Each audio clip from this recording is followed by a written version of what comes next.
asalaamaaleykum xaaj Abdallah. waaleykum salaam sëñ Ousmane ñu ngi lay ziar. waaw maa ngi delloo ziar mais dama bëggoon a xam sa impression si daje Khalifa Sall Barthélémy Diaz ak président Macky Sall ak woote bi aussi président Macky Sall woote quoi. waaw bon man de li ma ci bëggoon a wax rek mooy man sénégalais yi laa yërëm rek Ousmane li tax ma ne sénégalais yi laa yërëm parce que les sénégalais sont fatigués. Sénégal benn minorité bu ndaw un groupuscule ñoom rek ñoo nekk ci conditions yi bien te ñoo ñu ngi ci yenn secteurs yi quoi mooy ñu nekk ci politique bi ñu nekk ci këru diine yi ñenn ci ñoom ak yeneen organisation yi nga xam ne ñu ngi ci ay conditions yu baax quoi ci yenn entité yi mais majorité sénégalaise maanaam dañoo sonn quoi ils sont fatigués am na ñoo xam ne bu ñu añee du ñu reer bu ñu reeree du ñu ndékki bu ñu feebaree bu ñu demee hôpital du ñu mën a faju te gis nga groupe bu ndaw boobu noonu nga xam ne politique moo tax tey ñu nekk ay milliardaires wala jege politiciens yi bu ñu feebaree duñ fajoo Sénégal seen doom yi duñ fa jàngee amuñ problème mu lekk ak naan quoi mais sénégalais yi boo demee au fin fond du pays di nga fa fekk yenn village yoo xam ne pour ñu am ceeb bu ñu lekk problème la. léegi ci moment boobu nag ñi ñuy jël di leen fal ñoom ña ngay dajee di def ay deal di faciliter wante la tâche. ñoom ñooy ànd jiñante ay milliards tëjante kaso ba mu neex leen ñu génn di arrangé waat di defaat ay deal di wor sénégalais yi toujours quoi léegi sénégalais bi moom lan la ciy am quoi laay laajte. léegi ku nekk yaa ngi fexe nan ngay def yow ba nekk candidat ginnaaw bu ñu la jiiñee ne la sàccoon nga 1,8 milliard donte procédure bi jaarul yoon nga war a nekk candidat am ci droit ñu xañ la candidature bi te benn nit tey muy Macky Sall moom moo téye en otage sénégalais yëpp quoi. maanaam moom mi nga xam ne moom dañ ko war a tànn pour mu nekk président te tànnoon nañ ko mu nekk président am ñaari mandat ñaari cartouche mi jeex mu ne dafa bëgg a forcer 3e ba léegi moom maanaam moom moo war a dogal ki war a nekk candidat ak ku war a nekk candidat soit daf lay créer benn dossier judiciaire boole laag procureur yam teg ca tribunaux ya mooy ces pourritures de la magistrature wala mu indil le parrainage bi boole la ak waa conseil constitutionnel en même temps tamit ñooñu c'est des magistrats yoo xam ne moom moo leen fa teg ku ko neex mu nekk candidat ku ko neexul doo nekk candidat léegi sénégalais yi ñoom ci lan lañ nekk lay laajte quoi sénégalais yi nekkuñ ci dara dafa mel ni ñoom moomuñu réew mi dafa mel ni c'est des esclaves maanaam ñun esclavage bi amoon bu njëkk ba temps tubaab ñu ñëwoon jàpp suñu maam yi Macky Sall delloo siwaat na ko léegi ay nit ñu ñuul comme ñun ñooñu jàpp jaam indi fa benn impunité boo xam ne c'est notoire quoi impunité boo xam ne kenn mënu la wax ban façon impunité ak népotisme tey jii imaginez Macky Sall tey képp ku ànd ak moom Benno Bokk Yaakaar APR wala nga nekk benn sympathisant yam boo xam ne par intérêt nga quoi par intérêt nga ko toppee bëgg jàmm yow loo mënti def justice bi dafa mel ni Macky Sall dafa leen a wax na leen ñii ils sont intouchables ku bokk ci man bu leen ko laal waaye boo bokkul ci moom yow doo def dara dañ lay créer le dossier tëj la kaso te doo def dara fu mu nekk nii Macky mu ngi emprisonné des centaines de sénégalais yoo xam ne xam nga lan la leen tëjee Ousmane Sonko la ñu àndal. léegi kon dafa mel ni ñun ay jaamu Macky Sall lañ léegi dem na sax ba delloo soit chaîne yi ñu daan takk suñu maam yi muy bracelet électronique ñëw di ko takkal ay nit yoo xam ne ànduñoo ak moom dañ ko contre ci moment boobu nag laay laajte man. sénégalais yi lan lañ war a def ndax dañoo war a toog bàyyi benn baadoola bu mel ni Macky Sall mu toog mel ni moom réew mi mel ni buur la moom ñu àndal di saaga ku leen neex di xas ku leen neex di tëj ku leen neex di sàcc xaalis sénégalais yi def détournement de deniers publics di trafiquer ay faux billets trafiquer passeport diplomatique te kenn du leen def dara léegi nag ñi àndut ak moom mu leen di jàpp di leen tëj ñu bëri nag ñu ngi wax ci forum bi dajee Khalifa Sall ak Barthélémy Diaz ak Macky Sall ba ci Habib si mais man li ma ciy wax rek mooy c'est pas anodin waaye tamit c'est pas spontané xam nga ordre protocolaire day am ci wàllu ay président de la république président nekkul day tëb rek dem ci benn ndaje Khalifa Sall tamit du tëb rek dem ci benn ndaje mu wóor ko ne dafay daje ak président foofu ñu nuyonte ñoom ñaar warul spontané noonu Habib si tamit pareil mais ak nu mënti demee Khalifa Sall posture bu mu am mook Barthélémy Diaz nekkul lu dal xel ci jamono ji man pour man instant bi dañoo waroon def benn bloc jéem a xeex ak Macky Sall wan ko na ko carrément moom moo réew mi sénégalais yi ñoom ñoo am droit tànn candidat ñoo am droit voter ki leen neex ñoo am droit tànn kan mooy nekk seen président de la république fa seen def benn bloc jàmmaarloog moom Macky Sall mënul të sénégalais yëpp bu ko defee ñu oo sénégalais yëpp ñu jàppale leen ci xeex bi Barthélémy Diaz changement yam bi tamit jaaxal na ñu bëri parce que moom ku ko xam da nga xamoon ne opposant bu radical la woon ci Macky Sall am na benn forum bu ñu fi njëkkoon def mooy forum de l'eau mais dafa waxoon moom dañ ko waroon a invité en tant que maire de Dakar invité wuñ ko ñu beddi ko mais moom mu organiser propre forum moom commencé di tàngal à chaque fois te xam nga moom tamit am na benn dossier boo xam ne épée de Damoclès la ko Macky Sall def maanaam dossier bi dama koy bàyyi foofu muy nelaw soo nekkee maire wala nga nekk député bu ma neexee ma activer machine judiciaire bi parce que sama ay procureur maa leen teg foofu maa fa teg sama ay juge ñu condamné la ma révoqué la jëlee la ci maire de Dakar comme nu mu defoon Khalifa Sall ba pare nga perdre sa mandat de député. Aj Abdallah. waaw baal ma doguma la damay teg baaraam si foofu. déjà am na ñu wax ni que forumam bi. lu tax par contre par exemple invité wul Sonko en tant que ka nga xam ne ñoom ñaar dañu yàgg xeexandoo. ces dernières années. jaaxal na leen lu tax invité wul Sonko quoi wala parce que day mel ni Sonko ak comme kii da doon ñëw rek nu mu tuddati Macky Sall Sonko amu fa place parce que mais en tant que maire de Ziguinchor ak maire de Dakar ñoom ñaar mun nañ lëkkaloo liggéey. moo tax ma ne la affaire bi c'est pas spontané su fekkoon invitation rek la.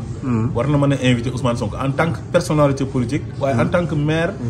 de Ziguinchor mais xam nga moo tax ma ne la c'est pas spontané. lu ñu waxtaanee la ba pare. te Macky Sall ak Ousmane Sonko bu ñu dajee ndaje bi du baax. parce que Barthélémy Diaz xam na Ousmane Sonko il est constant nekkul kuy tricher. du nëbbatu. xam nga nit mënul jàpp sa ay militants ak sa ay partisans tëj leen te defuñ ko dara. di la chantage pour nga ñëw dialogue ak moom maanaam comme ni ko Sonko waxee jël pistolet teg la fii xam nga.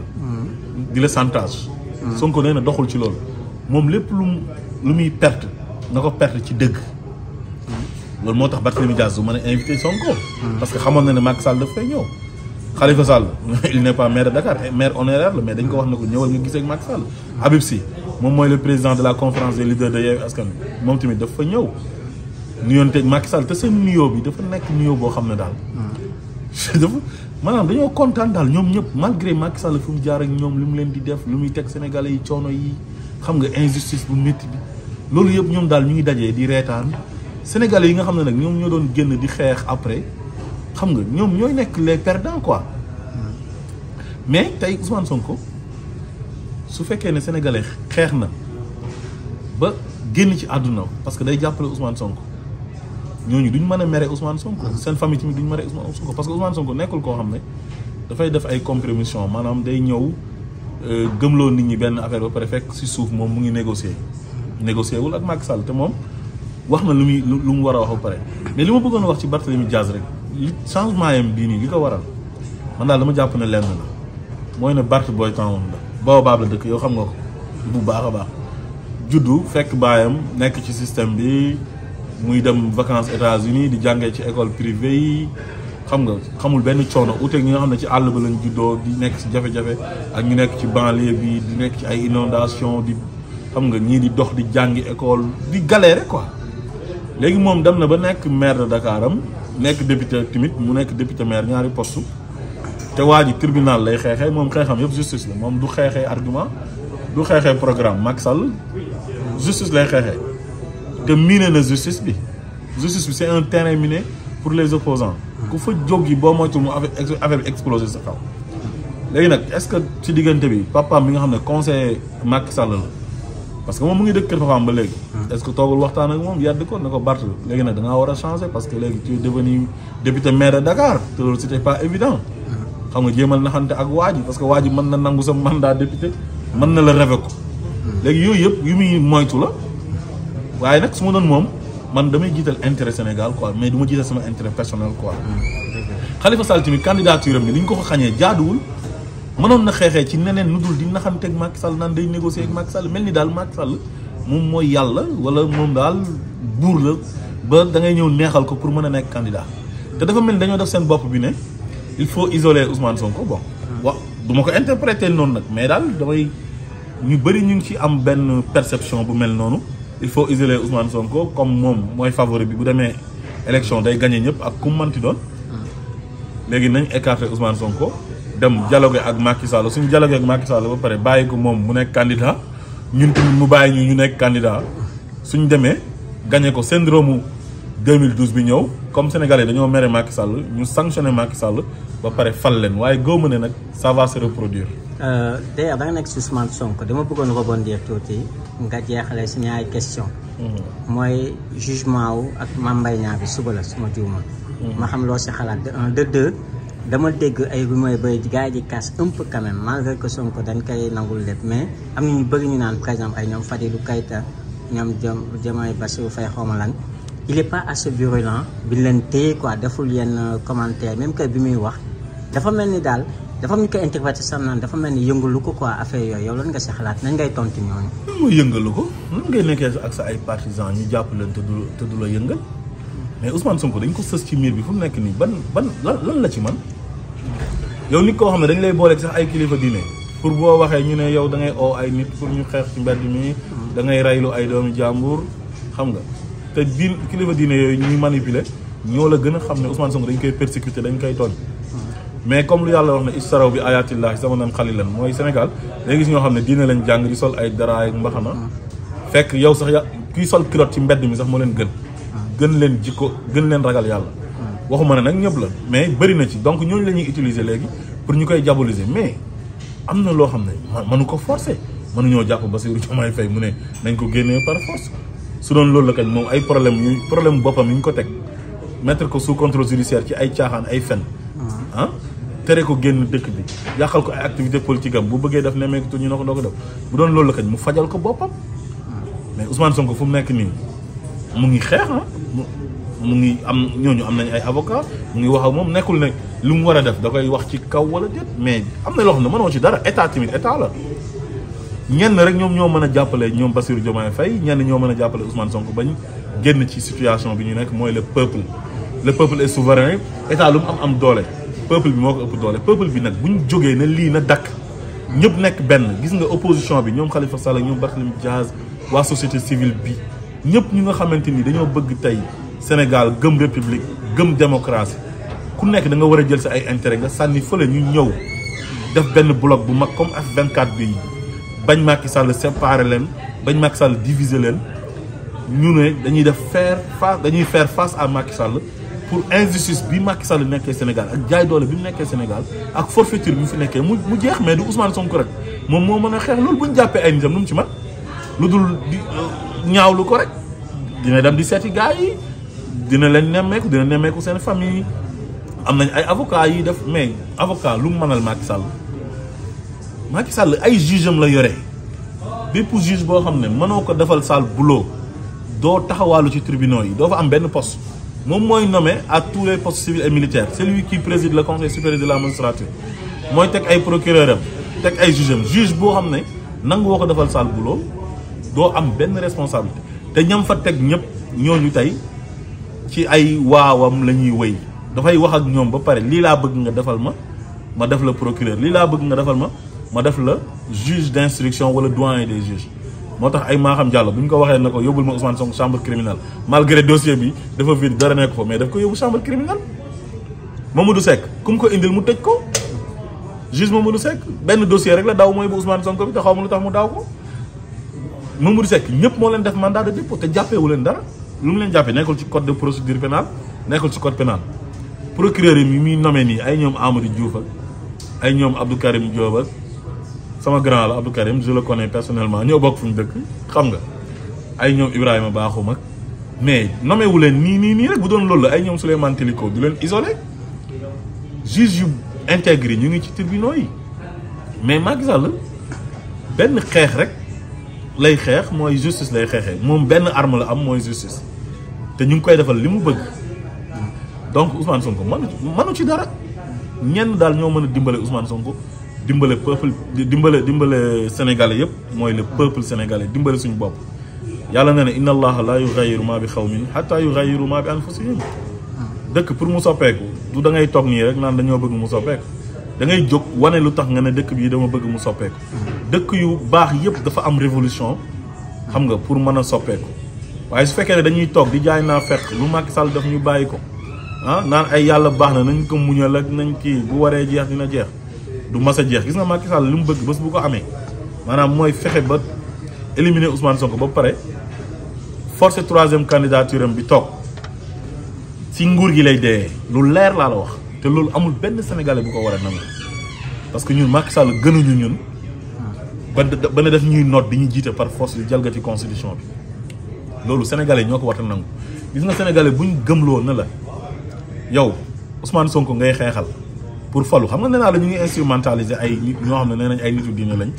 ñu naan Ousmane Sonko day xeex pour falu bu ko kenn xeexal loolu yëpp ñoo ko gën a tey ñoo gën a xam ne ñi gëm Ousmane Sonko ñooñu idéologie Ousmane Sonko lañ gëm li Ousmane Sonko oote muy rupture loolu lañ gëm ñu nekk ay patriote bëgg ànd ak Ousmane Sonko ci loolu engagé wu loolu moo tax ñuy xeex waaye xeexaluñu Ousmane Sonko léegi nag dañuy jéem a dissuader dynamique boobu nga xam ne moom la jeunes yi am pour freiner leen permettre Macky Sall jox ko paaka pour mu rendi Ousmane Sonko mais bu ko kenn nangu képp kuy xeexaloo Ousmane Sonko man de xeexaluma Ousmane Sonko vidéo yi may def di wax di sensibiliser di conscientiser man sama bopp moo tax ma koy def dama bëgg Sénégal changer parce que damaa tukki dem ci ay yeneen réew gis fa loo xam ne sama réew laa ko yéene woon muy le Sénégal te war na fa mën a am kon daal nañu def benn bloc foofu laay jeexalee. non procès bi suba loo si xaar. mais procès bi lan laa ciy xaar ñoom ñooy def seen ay mbir. yàlla mais est-ce que xalaatoo ñu jëm ko si. ñoom xoolal xam nga yàlla dafa wax ci alxuraan. bi ñuy fexeel yonent bi sallallahu alayhi wa sallam waa Màkka yi toog ay mbokkam de waa Xuraysh ñu ne léegi dañuy dajaloo dem bett ko ci néegam fekk ku nekk def nga proposition quoi ñu ne noor boo ku def proposition ñu ne baaxul ku def proposition ñu ne baaxul am Cheikh Iblis ñëw soppeeku tudd maga najab mooy magu arab yooyu nga xam ne dañuy kaalawu noonu ñëw toog seen biir quoi léegi nag mu jox leen benn solution na leen léegi benn stratégie bu ñu mën a rayee yonent bi ne leen da ngeen di jël waxambaane yi nekk ci biir Xuraysh yi ay jeunes yu am doole jox leen ay jaas yu bees sax ñu fekk Mouhamed fu mu tëdd ñu gorandoor ko jaas yi mu dee su ko defee waa Xuraysh duñ mën a laaj lu dul ration rek la ñuy mën a laaj xam nga mooy voilà dommage et intérêt quoi. suñu ko laajee ñu jox leen suñu alal yi ñu am yëpp ndax ñu may ñu jàmm quoi nga xam ne dinañ tàggoog Mouhamed une bonne fois pour tout xam nga ñoom si loolu lañ nekk ak Ousmane Sonko ñoom nañ tàggoog Ousmane Sonko rek quoi lu am baax na bu dëkk bi tàkkee ñu jëm ko gérer xëy na Moussa Fall loolu lay gëmloo Macky Sall ak Bokar Yàgg ak juge am yeeg yooyu noonu quoi mais daal loolu bi ñu ko naree def ñoom yonent bi yàlla dafa wax ci alxuraan ne ko wa is yamkuru bika allazina kafaru li yusbituka aw yaqtuluka aw yukhrijuka wa yamkuruna wa yamkurullah wallahu xayrul maakirin léegi gis nga nag wa yamkuruna wa yamkurullah wallahu xayrul maakirin boobu loolu rek lañ mën a wax gis nga ñoom seen ay pexe rek lañ am ne li sénégalais yi bëgg li ëpp ci sénégalais yi majorité bi nee nañ ñoom loolu ñoom ñoo koy effacer quoi maanaam ñooy briser rêve des millions de sénégalais ñi bëgg Ousmane Sonko topp ko ñu ne ñoom ñetti juge ak ñetti procureur pour faire plaisir à Macky Sall ñoom nee nañ ñoom ñooy éliminer Ousmane Sonko loolu lañ bëgg waaw nañ ko def nag léegi lu ci xew conséquence yu ci mën ci am su boobaa après ñoom ñu gérer ko rek en tout cas lu nekk xaj na ci su fekkee Macky Sall ak alalu àdduna jaral na leen lool ci loo xam ne du tooñ nit koo xam ne tooñut defut kenn dara nga ne di nga ko éliminer te sénégalais yi sa ay nawle sénégalais yow bëgg ko man pour man lii c'est du manque de respect notoire vis-à-vis des sénégalais parce que mënuñoo nekk dans une république nekk dans une démocratie benn nit sénégalais yi bëgg ko comme ni ñu bëggee woon Macky Sall ba fal ko ngeen ne kii du bëgg suñ yoon nekkul ci bëgg bi ko sénégalais yi bëgg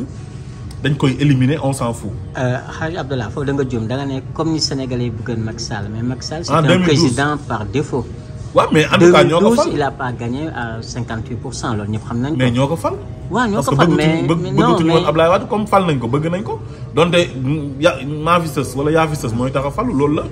2019 gis nga mu ñëw xam ne mënta gagné élection mu def ay pexeem éliminer Karim éliminer